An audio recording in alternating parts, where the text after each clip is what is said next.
ನಮಸ್ತೆ ಸ್ನೇಹಿತರೆ, ಎಲ್ಲರೂ ಹೇಗಿದ್ದೀರಾ? ಎಲ್ಲರಿಗೂ ಶ್ರೀಪ್ರಿಯಾಸ್ ಅಡುಗೆ ಮನೆಗೆ ಸ್ವಾಗತ. ಬನ್ನಿ ನಾವಿವತ್ತೊಂದು ಮಸಾಲೆ ದೋಸೆ ಮಾಡೋದು ಹೇಗೆ ಅಂತ ನೋಡ್ಕೊಂಡು ಬರೋಣ.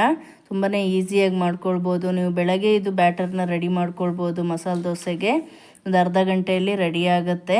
ಹಾಗೆಯೇ ಅದಕ್ಕೆ ಕೆಂಪು ಚಟ್ನಿ ಮತ್ತು ಆಲೂಗೆಡ್ಡೆ ಪಲ್ಯನ ಹೇಗೆ ಮಾಡೋದು ಏನು ಅಂತಲೂ ನೋಡ್ಕೊಂಡು ಬರೋಣ. ತುಂಬ ಟೇಸ್ಟಿಯಾಗಿರುತ್ತೆ. ಗರಿ ಗರಿಯಾಗಿ ದೋಸೆ ತಿನ್ನೋದಕ್ಕೆ ತುಂಬಾ ರುಚಿಯಾಗಿರುತ್ತೆ. ಹಾಗಾದರೆ ಬನ್ನಿ ನೋಡೋಣ ಹೇಗೆ ಮಾಡೋದು ಏನು ಅಂತ. ನಾನಿಲ್ಲಿ ದೋಸೆ ಹಿಟ್ಟನ್ನು ತಗೊಂಡಿದ್ದೀನಿ. ಉದ್ದಿನ ದೋಸೆಗೆ ನಾವು ಹೇಗೆ ರುಬ್ಬಿಟ್ಕೊಳ್ತೀವಲ್ವ ಆ ಥರನೇ ರುಬ್ಬಿಟ್ಕೊಳ್ಬೇಕು. ನೀವು ನಾಳೆ ದೋಸೆ ಮಾಡೋದಾದರೆ ಇವತ್ತು ಹಿಟ್ಟನ್ನು ರುಬ್ಬಿಟ್ಕೊಳ್ಬೇಕು. ಆದರೆ ಇದು ರುಬ್ಬಬೇಕಾದ್ರೆ ಅನ್ನನ ಹಾಕ್ಕೊಳ್ಬಾರ್ದು, ನೀವು ಅವಲಕ್ಕಿನ ಹಾಕ್ಕೊಳ್ಬೇಕಾಗತ್ತೆ.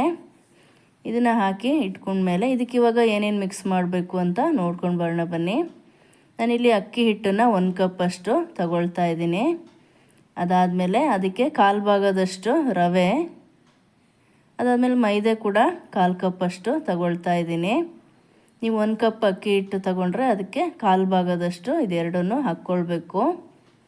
ಅದಾದಮೇಲೆ ನಾನಿಲ್ಲಿ 2 ಟೀ ಸ್ಪೂನಷ್ಟು ಸಕ್ಕರೆನ ತಗೊಳ್ತಾ ಇದ್ದೀನಿ.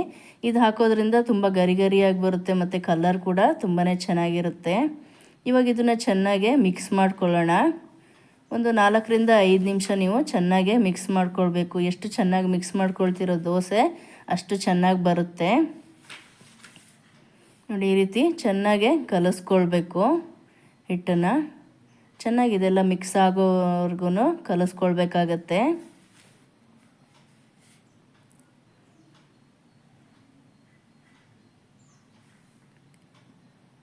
ಚೆನ್ನಾಗಿ ಇದನ್ನು ಕಲಿಸ್ಕೊಳ್ಬೇಕು. ಇದು ಸ್ವಲ್ಪ ಗಟ್ಟಿ ಅನಿಸಿದರೆ ಹಿಟ್ಟು ಬೇಕಾದರೆ ನೀವು ಸ್ವಲ್ಪ ನೀರನ್ನು ಹಾಕ್ಕೊಳ್ಬೋದು, ಜಾಸ್ತಿ ಕೂಡ ಹಾಕ್ಕೊಳ್ಬಾರ್ದು.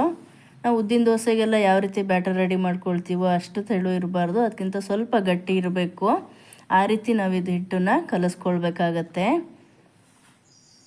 ನೋಡಿ, ಈ ರೀತಿ ಚೆನ್ನಾಗಿ ಕಲಿಸ್ಬಿಟ್ಟು ಇದನ್ನು ಒಂದು ಅರ್ಧ ಗಂಟೆ ತೆಗೆದಿಟ್ಕೊಳ್ಬೇಕು. ಇದನ್ನು ಇವಾಗ ತೆಗೆದುಬಿಟ್ಟು ಇಡೋಣ. ನಾನಿಲ್ಲಿ ಕೆಂಪು ಚಟ್ನಿಗೆ ಮೆಣಸಿನ್ಕಾಯಿನ ತಗೊಂಡಿದ್ದೀನಿ. ಒಂದು 8 ಮೆಣಸಿನ್ಕಾಯಿನ ಹಾಕ್ಕೊಳ್ತಾ ಇದ್ದೀನಿ, ಗುಂಟೂರು ಮೆಣಸಿನ್ಕಾಯಿ. ಅದಾದಮೇಲೆ ಅದಕ್ಕೆ ಒಂದು 1/4 ಭಾಗದಷ್ಟು ಜೀರಿಗೆ, ಅದಾದಮೇಲೆ ಈರುಳ್ಳಿನ ನಾನು ಒಂದು 1/4 ಭಾಗದಷ್ಟು ಕಟ್ ಮಾಡ್ಕೊಂಡಿದ್ದೆ, ಅದನ್ನು ಕೂಡ ಹಾಕ್ಕೊಳ್ತಾ ಇದ್ದೀನಿ. ಅದಾದಮೇಲೆ ಸ್ವಲ್ಪ ಹುಣಸೆ ಹಣ್ಣು, ಅದಕ್ಕೆ ಸ್ವಲ್ಪ ಬೆಳ್ಳುಳ್ಳಿ ಮಾತ್ರ ಸ್ವಲ್ಪ ಜಾಸ್ತಿ ಬೇಕು, ಒಂದು 7-8 ಬೆಳ್ಳುಳ್ಳಿ ತೊಗೊಂಡಿದ್ದೀನಿ. ಅದಾದಮೇಲೆ ಹುರುಗಡ್ಲೆ ಸ್ವಲ್ಪ, ಇವಾಗ ಧನ್ಯಕಾಳು 1 ಟೀ ಸ್ಪೂನಷ್ಟು ತಗೊಂಡಿದ್ದೀನಿ. ಸ್ವಲ್ಪ ಇವಾಗ ನೀರು ಹಾಕ್ಕೊಳ್ಳೋಣ. ಹಾಗೆಯೇ ರುಚಿಗೆ ಎಷ್ಟು ಬೇಕೋ ಅಷ್ಟು ಸ್ವಲ್ಪ ಉಪ್ಪು ನೋಡ್ಬಿಟ್ಟು ಹಾಕ್ಬಿಟ್ಟು ಇದನ್ನು ರುಬ್ಕೊಳ್ಬೇಕು. ನೋಡಿ, ಇಷ್ಟು ಗಟ್ಟಿಯಾಗೆ ರುಬ್ಕೊಳ್ಬೇಕು, ತುಂಬ ತೆಳು ಇರಬಾರ್ದು ಚಟ್ನಿ. ನೋಡಿ, ಇವಾಗ ಕೆಂಪು ಚಟ್ನಿ ರೆಡಿಯಾಗಿದೆ.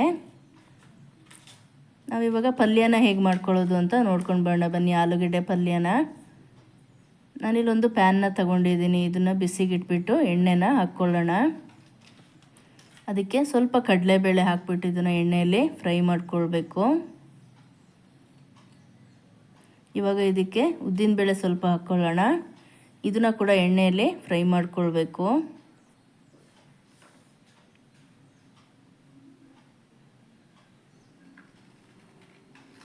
ನೋಡಿ, ಇಷ್ಟು ಕಲರ್ ಬಂದಾದಮೇಲೆ ಸ್ವಲ್ಪ ಜೀರಿಗೆ, ಸ್ವಲ್ಪ ಸಾಸಿವೆ, ಅದಾದಮೇಲೆ ಕೆಂಪು ಮೆಣಸಿನ್ಕಾಯಿ ತೊಗೊಂಡಿದ್ದೀನಿ ಒಂದು 3, ಸ್ವಲ್ಪ ಕರಿಬೇವು, ಈರುಳ್ಳಿ ನಾನಿಲ್ಲಿ ದೊಡ್ಡದು ಒಂದು ಕಟ್ ಮಾಡಿ ಇಟ್ಕೊಂಡಿದ್ದೀನಿ, ಅದನ್ನು ಹಾಕ್ಬಿಟ್ಟು ಇವಾಗ ಎಣ್ಣೆಯಲ್ಲಿ ಫ್ರೈ ಮಾಡ್ಕೊಳ್ಳೋಣ. 1ರಿಂದ 2 ಈರುಳ್ಳಿ ಬೇಕಾಗುತ್ತೆ. ಈರುಳ್ಳಿ ಜಾಸ್ತಿ ಇದ್ದರೆ ಚೆನ್ನಾಗಿರುತ್ತೆ ಆಲೂಗೆಡ್ಡೆ ಪಲ್ಯಕ್ಕೆ, ಹಾಗಾಗಿ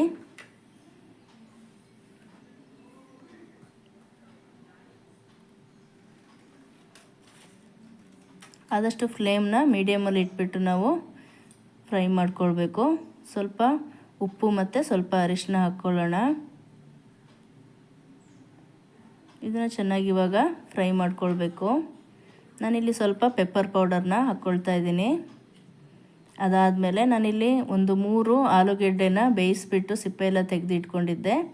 ಇದನ್ನು ಹಾಕ್ಬಿಟ್ಟು ಇದ್ರ ಮೇಲೆ ಸ್ವಲ್ಪ ಉಪ್ಪು ನೋಡಿಬಿಟ್ಟು ಹಾಕ್ಕೊಳ್ಬೇಕು, ಎಷ್ಟು ಬೇಕೋ ಅಷ್ಟು ಹಾಕ್ಬಿಟ್ಟು ಇವಾಗ ಚೆನ್ನಾಗಿ ಮಿಕ್ಸ್ ಮಾಡ್ಕೊಳ್ಳೋಣ. ಇವಾಗ ಸ್ವಲ್ಪ ಕೊತ್ತಂಬರಿ ಸೊಪ್ಪು ಹಾಕ್ಬಿಟ್ಟು ಸ್ಟವ್ ಆಫ್ ಮಾಡ್ಕೊಳ್ಬೇಕು.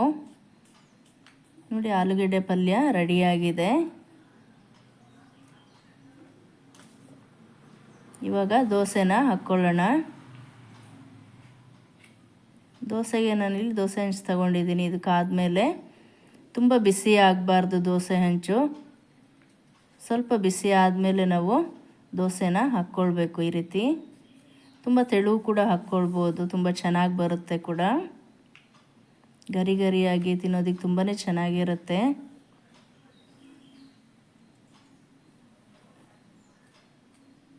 ಆದಷ್ಟು ಫ್ಲೇಮ್ನ ನಾವು ಸ್ಲಿಮ್ಮಲ್ಲಿಟ್ಟು ಈ ದೋಸೆನ ಮಾಡ್ಕೊಳ್ಬೇಕಾಗತ್ತೆ. ಇವಾಗ ಸ್ವಲ್ಪ ಎಣ್ಣೆನ ಹಾಕ್ಕೊಳ್ಳೋಣ. ಇದಾದಮೇಲೆ ತುಪ್ಪನ ಹಾಕ್ಕೊಳ್ತಾ ಇದ್ದೀನಿ. ಎಣ್ಣೆ ಮತ್ತು ತುಪ್ಪ ಎರಡೂ ಹಾಕಿದರೆ ಚೆನ್ನಾಗಿರುತ್ತೆ. ಇವಾಗ ಕೆಂಪು ಚಟ್ನಿ ನಾವೇನು ಮಾಡಿಟ್ಕೊಂಡಿದ್ವಲ್ವ ಅದನ್ನು ಸ್ಪ್ರೆಡ್ ಮಾಡ್ಕೊಳ್ಬೇಕು ದೋಸೆಗೆ.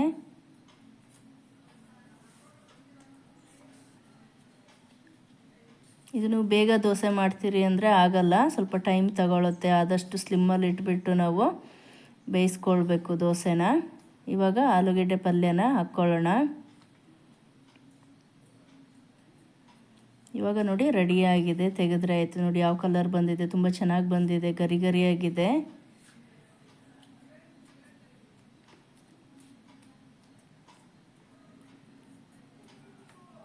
ಇದನ್ನು ನೀವು ಚಟ್ನಿ ಜೊತೆ ತಿನ್ನೋದಕ್ಕೆ ತುಂಬಾ ಚೆನ್ನಾಗಿರುತ್ತೆ. ನೋಡಿ ಒಳಗಡೆ ಎಲ್ಲ ಕಲರೆಲ್ಲ ತುಂಬ ಚೆನ್ನಾಗಿ ಬಂದಿದೆ. ರೆಡ್ಡು ಚಟ್ನಿ ಎಲ್ಲ ಹಾಕಿರೋದ್ರಿಂದ ಆಲೂಗೆಡ್ಡೆ ಎಲ್ಲ ತುಂಬ ಗರಿ ಗರಿಯಾಗಿದೆ ಕೂಡ. ಬೇಗ ಕೂಡ ಮಾಡ್ಕೊಳ್ಬೋದು, ಏನು ಕಷ್ಟ ಆಗಲ್ಲ ನಿಮಗೆ. ಬೆಳಗ್ಗೆ ಎದ್ದು ನೀವು ಮಾಡೋಣ ಅಂತ ಅಂದ್ಕೊಂಡ್ರೂ ನೀವು ದೋಸೆ ಹಿಟ್ಟಿದ್ರೆ ನೀವು ಖಂಡಿತ ಮಸಾಲೆ ದೋಸೆನ ಮಾಡ್ಕೊಳ್ಬೋದು. ನೋಡಿದ್ರಲ್ಲ ಸ್ನೇಹಿತರೆ ಯಾವ ರೀತಿ ಮಾಡೋದು ಏನು ಅನ್ನೋದನ್ನು. ನೀವು ಖಂಡಿತ ಮನೇಲಿ ಒಂದ್ಸಲ ಟ್ರೈ ಮಾಡಿ, ಹಾಗೆ ಹೇಗಿತ್ತು ಅಂತ ಕಮೆಂಟ್ ಮಾಡೋದನ್ನು ಮರಿಬೇಡಿ. ನಿಮಗೆ ಈ ವಿಡಿಯೋ ಇಷ್ಟ ಆದರೆ ಲೈಕ್ ಮಾಡಿ, ನಿಮ್ಮ ಫ್ರೆಂಡ್ಸಿಗೂ ಶೇರ್ ಮಾಡಿ. ಹಾಗೆಯೇ ಫಸ್ಟ್ ಟೈಮು ನನ್ನ ವೀಡಿಯೋನ ನೋಡ್ತಾ ಇರೋರು, ಸಬ್ಸ್ಕ್ರೈಬ್ ಮಾಡ್ಕೊಳ್ದೇ ಇರೋರು ಸಬ್ಸ್ಕ್ರೈಬ್ ಮಾಡ್ಕೊಳ್ಳಿ. ನೆಕ್ಸ್ಟ್ ನಾನು ಹಾಕೋ ಎಲ್ಲ ವೀಡಿಯೋಗಳನ್ನು ನಿಮಗೆ ನೋಟಿಫಿಕೇಷನ್ ಬರುತ್ತೆ. ನೀವು ಕೂಡ ಈ ರೀತಿ ರೆಸಿಪಿಗಳನ್ನ ಮನೆಯಲ್ಲಿ ಟ್ರೈ ಮಾಡ್ಬೋದು. ನೆಕ್ಸ್ಟ್ ಇಂಥದ್ದೇ ಒಂದು ಒಳ್ಳೆ ವೀಡಿಯೋದೊಂದಿಗೆ